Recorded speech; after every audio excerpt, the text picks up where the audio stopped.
Walang takas ang isang high-value individual matapos mahuli ng kapulisan sa isinagawang bypass operation sa Iloilo.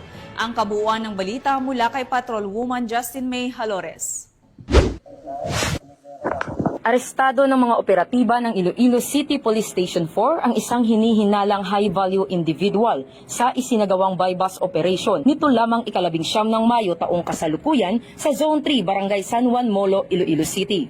Kinilala ang sospek sa alias na Inday, isang 52 anyos, may asawa, walang trabaho at residente ng nasabing lugar. Sa pangunguna ni Police Lieutenant Lloyd Pagulayan, Deputy Station Commander, sa ilalim ng direktang superbisyon ni Police Captain Ryan Christ C. Inot, Officer in Charge ng ICPS-4, matagumpay na nasa kote si Inday matapos itong makuhaan ng humigit kumulang 100 gramo ng hinihinalang shabu na may standard drug price na tinatayang 680,000 pesos. Nakumpiska mula sa sospek ang isang heat-sealed sachet ng hinihinalang shabu bilang bypass item, 2 heat-sealed plastic sachet at isang not-tied plastic sachet na naglalaman din ng hinihinalang shabu, bypass money na 4,500 pesos at isang genuine 100 peso bill at ilan pang non-drug items. Ang mga nakumpiskang ebidensya ay isa sa ilalim sa pagsusuri ng Regional Forensic Unit 6 habang ang sospek ay nasa kustodiya na ng ICPS-4 para sa dokumentasyon at pagsampa ng kaso laban dito. Patunay ito na patuloy na tumutupad sa kanilang tungkulin ng pambansang pulisya ng Pilipinas sa pagpapanatili ng kaayusan at kapayapaan laban sa iligal na droga.